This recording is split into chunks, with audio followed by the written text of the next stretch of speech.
শুভ বিবাহ ধারাবাহিকের আগামী পর্বে আমরা দেখতে পাবো তেজ সুধা একসাথে গাড়িতে আসতে থাকে। আর সুধা তেজকে বলে, যেভাবেই হোক আমি আপনার টাকা ফেরত দিয়ে দেব, আমি আপনার কাছে আর কোনো ঋণ রাখতে চাই না, আমি একটা নতুন কাজ পেয়েছি। তখন তেজ সুধাকে বলে, বসু মল্লিক পরিবারের মেয়ে বউরা কোনোদিন বাড়ির বাইরে কাজ করতে যায় না, তাই আপনিও যাবেন না। তখন সুধা বলে, কেন মেয়েরা বাইরে কাজ করতে যাবে না কেন? তখন তেজ বলে, এটা আমার ঠাম্মির আদেশ, আর আপনিও ঠাম্মির আদেশ অমান্য করবেন না। অপরদিকে তরিতা ও ইমন চক্রান্ত করতে থাকে সুধাকে নিয়ে। এরই মধ্যে বিজিত এসে ইমনকে বলে, কালকে যে মিষ্টি ডেলিভারির কথা ছিল ও তত্ত্ব সাজানো ছিল, তারা বলেছে মিষ্টি ডেলিভারি দিতে পারবে না, এমনকি তত্ত্বও সাজাতে পারবে না।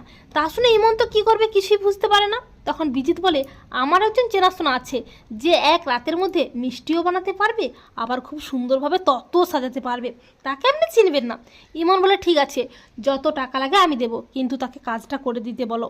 অপরদিকে সুধা যখন তেজকে বলছিল, আপনার ঋণ আমি যেভাবেই হোক শোধ করে দেব, তখন তেজ বলে, তেজ বসু মল্লিকের ঋণ কোনোদিন শোধ করতে পারবেন না।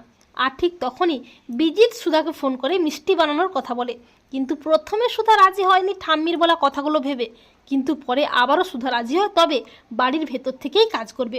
আর তেজ বলে, সুধা এত রাতে কার সাথে কথা বলছে? পরদিন সুধা বাড়ির সবার অজান্তে ভোরবেলায় উঠে অর্ডারের সব মিষ্টি বানিয়ে ফেলে, কিন্তু তেজ কিছুই টের পায় না।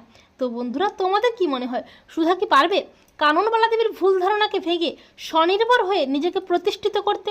কমেন্ট করে এক্ষুনি জানিয়ে দাও তোমাদের মতামতটি।